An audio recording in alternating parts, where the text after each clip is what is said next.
It was supposed to be a quiet Saturday on our family ranch, horses grazing, my daughter playing near the barn, the sun casting long shadows across the fields. We moved out here to escape the chaos of city life, to raise our daughter with peace, freedom, and fresh air. But peace doesn't sit well with everyone, especially not with the HOA president, Karen, who's made it her personal mission to control every inch of the neighborhood, even the land that isn't hers. And today, she crossed a line no one should ever cross. Out of nowhere, Karen shows up at the gate, red-faced and yelling something about unauthorized activity and safety concerns. Her target, my 10-year-old daughter, who is simply riding her pony along the fence line. Within minutes, she was on her phone, demanding police respond immediately, not for a crime, but to remove a child from her own family's property. She screamed into the phone that we were non-compliant ranchers and claimed my daughter was trespassing on our own land. I stood there, watching it all unfold, biting my tongue. You see, there's one thing Karen didn't know, and it's going to change everything. I'm not just a rancher. I'm also the sheriff of this entire county. But I didn't stop her right away. I let the call go through.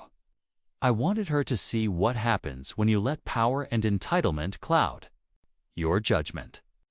What happened next stunned everyone, even my deputies when they arrived. You won't believe how fast the situation flipped. Or what I did to make sure Karen never tried something like this again. But it all started with that phone call. A serious mistake she can't take back. Karen had always been a thorn in everyone's side since the day she got elected HOA president. She took one look at our ranch when we moved in and treated us like we were squatters instead of homeowners. Maybe it was the dirt road leading to our barn, or the fact that we didn't have a white picket fence like the rest of the neighborhood. Whatever it was, she decided we didn't belong, and she's been looking for reasons to come after us ever since.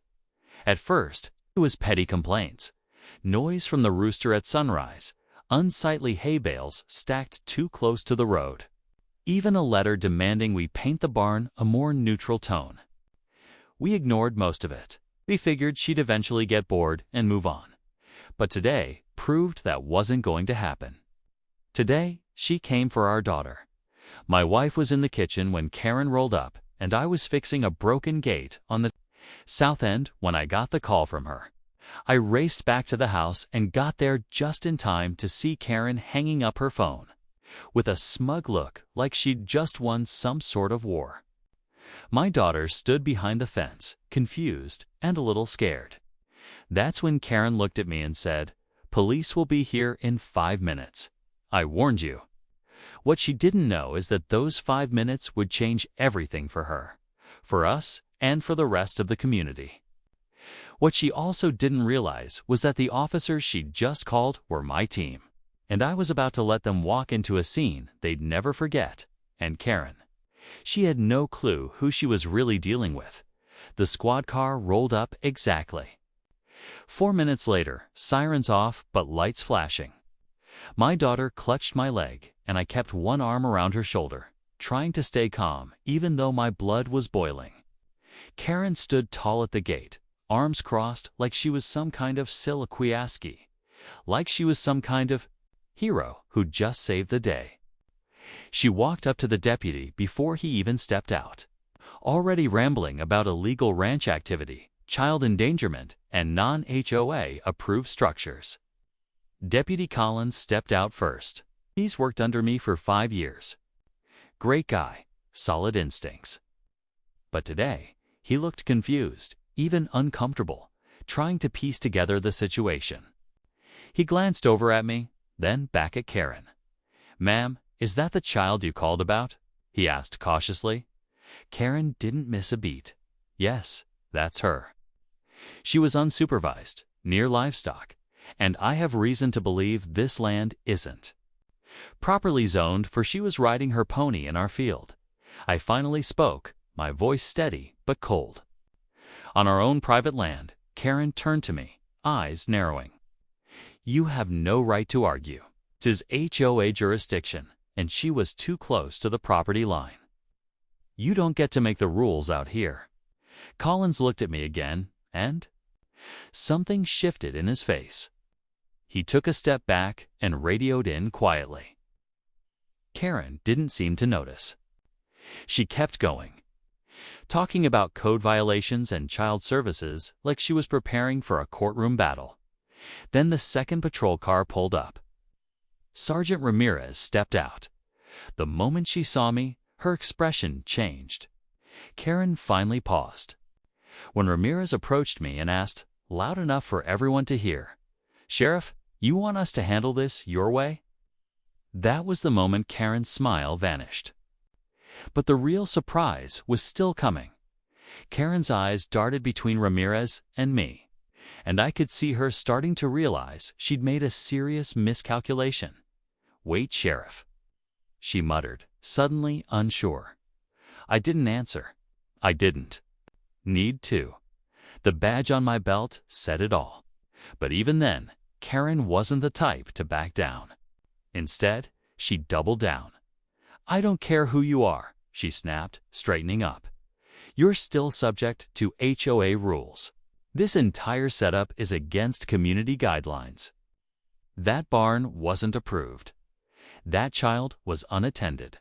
I'll be filing a formal complaint with the board and the county." Ramirez raised an eyebrow and stepped between us. "Ma'am, you called in an emergency about a child in danger. So far, all we've seen is a family on their property, doing what families do." Karen opened her mouth to argue, but Ramirez held up a hand. "We're not here for HOA disputes. This is a law enforcement call, and unless there's an actual emergency, this could be considered a misuse of public resources." Meanwhile, my wife had come outside, holding her phone, recording everything. Karen flinched the second she noticed the camera. "You can't film me without permission," she barked. My wife calmly replied, "We're on our land, and I'm recording for our own safety." Behind us, our ranch hands were gathering by the barn, quiet but alert. They'd seen this kind of behavior before, and they knew when things were about to get serious. What Karen didn't know was that she wasn't just messing with one family. She was disrupting an entire community that had learned to live without HOA interference. What made it worse? We just filed paperwork to petition the county for full exemption from the HOA. That application was already in motion. Karen's actions today might have just helped push it through faster, but she still hadn't left. And what happened next pushed the tension to the edge. Just when I thought Karen had played all her cards, she reached into her purse and pulled out a folded stack of papers. "You want legal," she said, waving them in the air. "Here, I've already filed a community code violation with the HOA board. And I've submitted an emergency motion to restrict access to the Eastern Trail. That includes the part your daughter was riding on." My jaw tightened. The Eastern Trail ran along the edge of our property land that had been in my family for generations, long before this HOA even existed. But Karen wasn't interested in facts. She was using legal noise and intimidation, hoping the paperwork would scare us into submission. And what's worse, she'd somehow managed to push it through without informing us first. Ramirez stepped closer to me and lowered her voice. "Sheriff, there's something you need to know. The HOA didn't act alone. I just got word from dispatch. They were contacted directly by someone on the county zoning board this morning, claiming your fencing violates a boundary line." She glanced at the land behind us. "This may go higher than just Karen." That hit hard. If Karen had back-channel support from inside the zoning office, that meant someone was feeding her false information or possibly trying to use our ranch for leverage. Maybe it was about money. Maybe it was politics. Either way, this was no longer just a neighborhood dispute, was becoming a coordinated attempt to challenge our rights on our own land. Karen, still smiling like she'd won, handed the papers to Deputy Collins. "You'll see everything's in order. she said smugly. And if it's not handled by the book, I'll be contacting the media next. But what she didn't know? I had my own set of documents. And they told a very different story. I took a deep breath, then walked to my truck and pulled out a manila envelope I had kept ready for weeks, just in case. I handed it to Ramirez without saying a word. As she flipped through the pages, her expression shifted from neutral to focused, then to something close to impressed. These are signed affidavits from the county clerk, zoning commissioner, and land surveyor, I said, loud enough for Karen to hear. They confirm that the Eastern Trail is entirely within our property lines and not under HOA jurisdiction. In fact, the original survey from 50 years ago, which your new zoning contact conveniently ignored, clearly defines this land as exempt. Karen's face went pale. Ramirez held up the final page to the approval for exemption from HOA oversight. It had been finalized 2 days ago, just not delivered yet. This is official, she said firmly. This property is no longer under HOA authority. Any attempts to enforce HOA rules here would be considered harassment. Karen looked like she'd swallowed a lemon. No, this isn't possible. I spoke with Councilman Briggs myself. He told me you were violating county ordinances. That's when I pulled out the second twist. Councilman Briggs. Interesting. Because he's currently under investigation for taking campaign donations from developers. Trying to rezone open land in this area for commercial use? And you just confirmed your connection to him on camera. My wife's phone was still recording. Ramirez turned to Karen. I suggest you speak with a lawyer before making any more calls or showing up on this property again. Karen didn't say another word. She just turned, got in her car, and drove off without looking back. But even as the dust settled, I knew this wasn't over. Karen was quiet now, but people like her never disappear for long. The next morning felt different. Peaceful, like the ranch had exhaled after holding its breath too long.